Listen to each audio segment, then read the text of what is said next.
Hello friends, welcome to Chachi kitchen. இன்றைக்கி நம்ம சேனலில் குடமிளகா கிரேவி பண்ணுறதை பற்றி தான் பார்க்க போகிறோம். இந்த சேனலை நீங்கள் இப்போ தான் ஃபஸ்ட் டைமாக பார்க்குறீங்கன்னா சப்ஸ்கிரைப் பண்ணிவிட்டு பக்கத்தில் இருக்க பெல் ஐக்கானையும் கிளிக் பண்ணி ஆல்ன்ற ஆப்ஷனை கொடுத்துருங்க. அப்போ தான் நான் போடுற வீடியோ உங்களுக்கு நோட்டிஃபிகேஷனாக டெய்லியும் வரும். இப்போது இதை எப்படி பண்ணலான்றதை பார்த்துடலாம் வாங்க. இதுக்கு முதல்ல ஸ்டவ் ஆன் பண்ணி ஒரு கடாய் வச்சுட்டு நம்ம தேவையான அளவு எண்ணெய் விட்டுக்கலாம். ஒரு 3 ஸ்பூன் அளவுக்கு எண்ணெய் விட்டுக்கோங்க.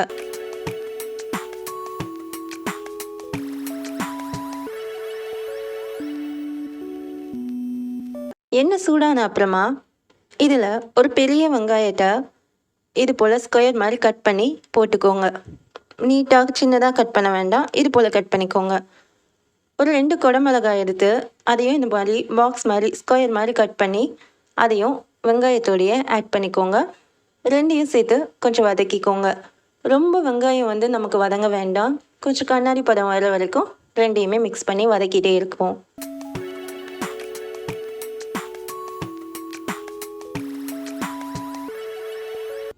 பாருங்கள், இது போல் கொஞ்சம் வதங்கினாவே போதும். இந்த மாதிரி கண்ணாடி படம் வந்தாலே போதும். இதை எடுத்து ஒரு தட்டில் வச்சு ஓரமாக வச்சிடலாம். இதை எல்லாத்தையுமே எடுத்து ஒரு தட்டில் வச்சு ஓரமாக வச்சாச்சு.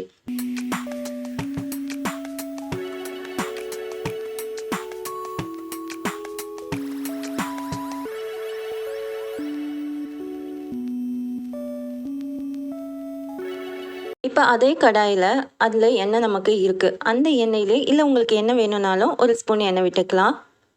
ஒரு பெரிய சைஸ் வெங்காயத்தை இது போல் கட் பண்ணி போட்டுக்கோங்க.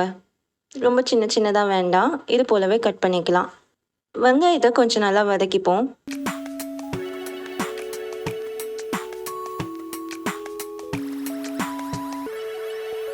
இது கூடவே 1/2 ஸ்பூன் அளவுக்கு இஞ்சி பூண்டு விழுது போட்டுக்கலாம்.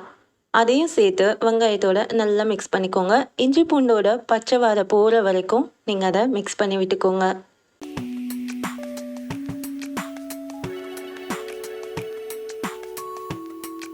இப்போ இது கூட ஒரு பெரிய தக்காளியை ஆட் பண்ணிக்கலாம். அதையும் இது போல் கட் பண்ணி போட்டுக்கோங்க.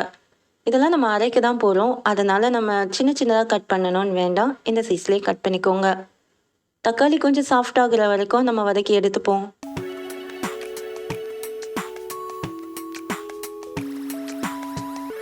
பாருங்கள், தக்காளி சாஃப்ட் ஆகிடுச்சு. இப்போ நம்ம இதை ஆறுன அப்புறமா ஒரு மிக்ஸி ஜாரில் போட்டு அரைச்சி எடுத்துக்கலாம். தண்ணி வேணும்னா கொஞ்சமாக விட்டுக்கோங்க. ஆனால் நம்ம இதில் தயிர் ஆட் பண்ணி அரைக்க போகிறோம், அதனால் தண்ணி தேவைப்படாது. அப்படி உங்களுக்கு தண்ணி வேணும்னா நீங்கள் கொஞ்சமாக தண்ணி விட்டுக்கலாம். அதை அரைச்சி ஒரு ஓரமாக வச்சிடலாம். அதே கடாயில் ஒரு 2 ஸ்பூன் அளவுக்கு எண்ணெய் விட்டுட்டு எண்ணெய் சூடானதும் ஒரு 1/2 ஸ்பூன் அளவுக்கு சீரகம் சேர்த்து சீரகம் கொஞ்சம் பொரிஞ்சு வரட்டும்.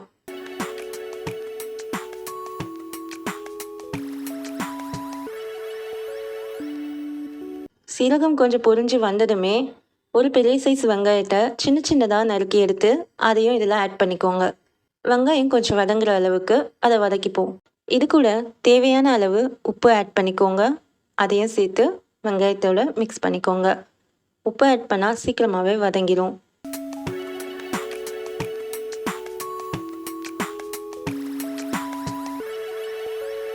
இது கூட இப்போது 1 ஸ்பூன் அளவுக்கு மல்லித்தூள் ஆட் பண்ணிக்கோங்க.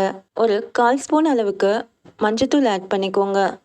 1 ஸ்பூன் அளவுக்கு மிளகாத்தூள் ஆட் பண்ணிக்கோங்க.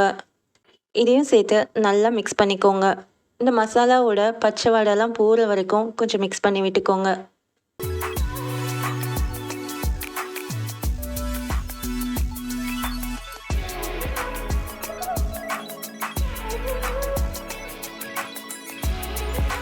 இப்போது இந்த ஸ்டேஜில் நம்ம அரைச்சி வச்சுருக்க தக்காளி, வெங்காயம், தயிர் இதெல்லாம் ஊற்றி அரைச்சோம்ல, அந்த பேஸ்ட்டை இதில் ஊற்றிக்கலாம். இது கூட கொஞ்சம் தண்ணி ஆட் பண்ணிக்கோங்க. நான் இதில் கொஞ்சமாக தான் தண்ணி ஆட் பண்ணியிருக்கேன். உங்களுக்கு தண்ணி வேணும்னா, உங்களுக்கு கிரேவி ரொம்ப திக்காக வேண்டாம், தண்ணியாக வேணும்னாலும் தண்ணி ஆட் பண்ணிக்கோங்க. இல்லை எனக்கு திக்காக தான் வேணும்னாலும் கொஞ்சமாக தண்ணி ஆட் பண்ணிக்கோங்க. இதை நல்லா இது போல் மிக்ஸ் பண்ணி விட்டுக்கோங்க.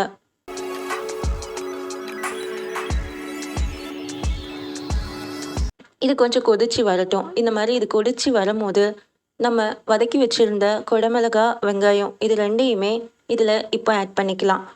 இதில் ஆட் பண்ணிவிட்டு அதையும் சேர்த்து நல்லா கிளறி விட்டுக்கோங்க. பாருங்கள், இது போல் நல்லா மிக்ஸ் பண்ணி கிளறி விட்டுக்கோங்க. இப்போது இது கூட 1 ஸ்பூன் அளவுக்கு கரம் மசாலா போட்டுக்கோங்க. அதையும் சேர்த்து நல்லா மிக்ஸ் பண்ணிக்கோங்க.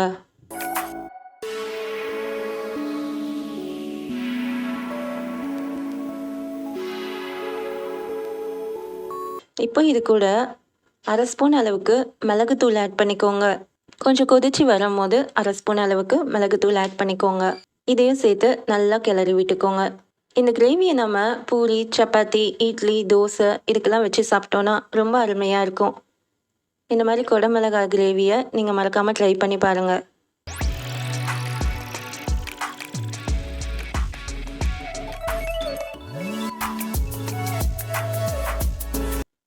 இது போல் கொஞ்சம் கொதிச்சு வரட்டும். எண்ணெய் பிரிஞ்சு வர அளவுக்கு கொதிக்கட்டும்.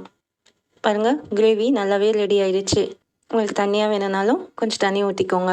இல்லை ரொம்ப திக்காக வேணும்னாலும் இன்னும் கொஞ்சம் கூட நம்ம கொதிக்க வைக்கலாம். நல்லாவே கிரேவி ரெடி ஆகியிருக்கு. இந்த வீடியோ உங்களுக்கு பிடிச்சிருந்துச்சுன்னா இந்த சேனலை லைக் பண்ணுங்கள், ஷேர் பண்ணுங்கள், சப்ஸ்கிரைப் பண்ணுங்கள். தேங்க்ஸ் ஃபார் வாட்சிங்.